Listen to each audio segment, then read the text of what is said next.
नमस्कार दोस्तों, success study Baloda YouTube channel में आपका स्वागत है। आज के इस वीडियो में हम लर्निंग आउटकम्स आधारित लर्निंग गैप सामग्री के अंतर्गत कक्षा 8 के लिए विषय हिंदी का लर्निंग आउटकम H720 के बारे में पढ़ेंगे। इस लर्निंग आउट को प्राप्त करने के लिए हमें एक यहाँ पर पाठ्य सामग्री दी गई है और यह आपकी कक्षा 7 में आपने पढ़ी होगी, पाठ 18 में, जिसका शीर्षक है लोक माता अहिल्याबाई, है ना। जैसे कि आप सभी जानते हैं कि लोक माता अहिल्याबाई इंदौर रियासत की महारानी थी, होलकर वंश की महारानी थी। इन्होंने जनता के भले के लिए, जनता की भलाई के लिए बहुत सारे से कार्य किए हैं, है ना। और इन्होंने भारत के उत्तर में जो केदारनाथ है, बद्रीनाथ, दक्षिण में रामेश्वरम, पूर्व में जो जगन्नाथपुरी है ना, और पश्चिम में द्वारका और सोमनाथ मंदिर, इन सब में इन्होंने वहाँ पर कार्य करवाए हैं, है ना। और यात्रियों की सुविधा के लिए उन्होंने धर्मशालाएं, मंदिर पर स्थापित किए गए कलश, कुएँ, बावड़ियाँ आदि उन्होंने जो है बनाए हैं, ठीक है ना। इसके बारे में विस्तृत जानकारी आप इस पाठ में प्राप्त कर सकते हैं। और अब हम आगे करते हैं इस पाठ से संबंधित गतिविधि। जैसे कि यहाँ पर प्रश्न है कि अहिल्याबाई कौन थी, है ना। हम देखा कि अहिल्याबाई जो है इंदौर रियासत की महारानी थी, ठीक है ना। अहिल्याबाई इंदौर के कहाँ की रानी थी, मतलब कहाँ की रानी थी इंदौर में, तो होलकर वंश की महारानी थी। अहिल्या का विवाह किसके साथ हुआ था, है ना। तो अहिल्याबाई का विवाह खांडेकर राव, है ना, खांडेराव होलकर के साथ हुआ था, है ना। खांडेराव होलकर के साथ में उनका विवाह हुआ था। अब खांडेराव कौन थे, है ना, खांडेराव कौन थे, तो खांडेराव जो है मल्हारराव होलकर के पुत्र थे, है ना, मल्हारराव होलकर के पुत्र थे। अगला प्रश्न है कि अहिल्याबाई ने किस प्रकार अपने ससुराल में सबका मन मोह लिया था। तो अहिल्याबाई क्या है, गृह कार्य में दक्ष थी। तो गृह कार्य में दक्ष होने के साथ साथ में ही उनका जो व्यवहार था वह प्रेम पूर्वक था। इस कारण से अहिल्याबाई ने अपने ससुराल में सबका मन मोह लिया था। अगला प्रश्न है कि उन्होंने युद्ध कला में, है ना, उन्हें युद्ध कला में किसने पारंगत किया। तो उन्हें जो है युद्ध कला में मल्हारराव होलकर ने पारंगत किया था।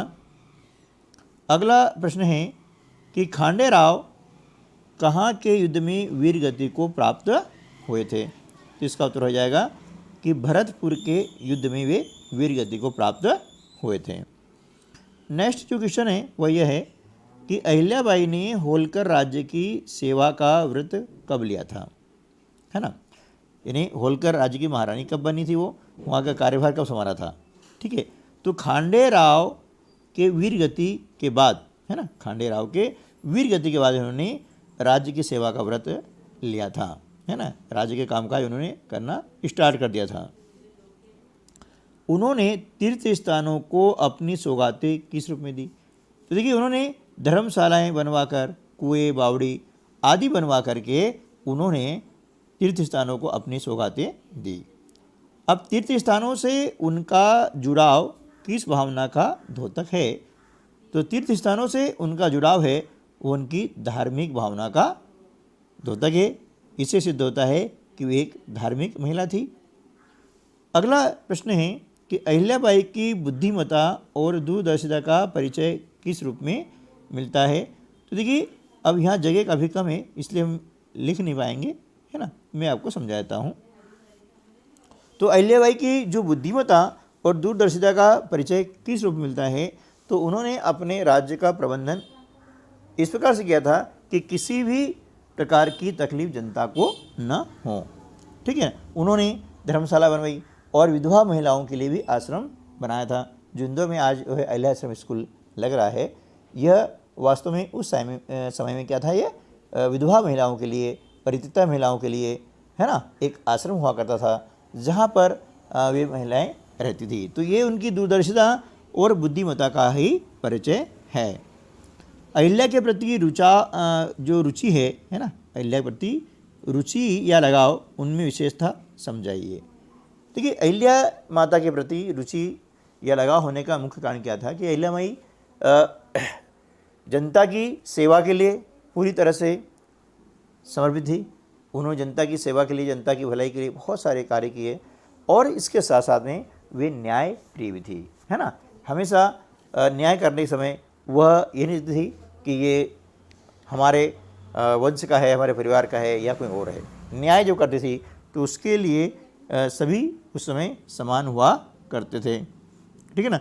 तो इस प्रकार से जो अहिल्या माता है ना, इसलिए हम उसको मतलब उन्होंने जो है लोक माता यानी अहिल्या माता नाम से पुकारते हैं, ठीक है ना। तो इस प्रकार से आप देख सकते हैं कि महारानी जो अहिल्याबाई है, इनमें संवेदनशील हृदय, अटूट धार्मिक भावना, देश के रीति रिवाजों से लगाव, है ना, और नर नारी के भेदभाव की भावना कम थी, है ना। वे हमेशा सबके साथ में समान रूप से व्यवहार करती थी, ठीक है ना। चलिए अब हम करते हैं वर्कशीट नंबर 1। इस वर्कशीट नंबर 1 में जो है वृक्षारोपण और बिगड़ते पर्यावरण को कैसे संरक्षित करें इस बारे में चिंता जाहिर की गई है। और पर्यावरण संरक्षण के लिए जो जंबेश्वर थे, है ना, उन्होंने किस प्रकार से एक प्रेरणादायक जो है दृश्य उन्हें मतलब प्रस्तुत किया था, वो सारा इस पाठ में है कि जो जंबेश्वर थे वे विष्णु समाज के संस्थापक थे, है ना। और उन्होंने जो इनके जो नियम थे 29 नियम, उसमें से एक नियम था कि वृक्षों की रक्षा करना और सभी जीवों पर दया करना उनका मुख्य नियम था। तो चलिए अब इस पर आधारित जो प्रश्नोत्तर है हम यहाँ पर वो देख लेते हैं। पर्यावरण संरक्षण के विषय में आप क्या जानते हैं? इसका उत्तर है पर्यावरण संरक्षण का तात्पर्य है कि हम अपने चारों ओर के वातावरण को संरक्षित करें तथा उसे जीवन के अनुकूल बनाए रखें। अगला प्रश्न है हमारे जीवन में पर्यावरण का क्या महत्व है? उत्तर मनुष्य के स्वस्थ जीवन में पर्यावरण की महत्वपूर्ण भूमिका होती है।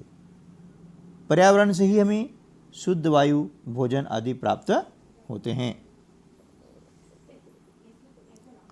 अगला प्रश्न है पेड़ों का पर्यावरण से क्या संबंध है? उत्तर पेड़ों के द्वारा ही हमारा पर्यावरण शुद्ध होता है, जिससे हमारे मन का तनाव दूर होता है और दिमाग को शांति मिलती है। जब पर्यावरण शुद्ध होता है और शुद्ध हवा प्राप्त होती है हमें, है ना, तो वहाँ पर हमारे मन का तनाव दूर हो जाता है। पर्यावरण प्रदूषण कितने प्रकार का होता है? उत्तर है पर्यावरण प्रदूषण 4 प्रकार का होता है।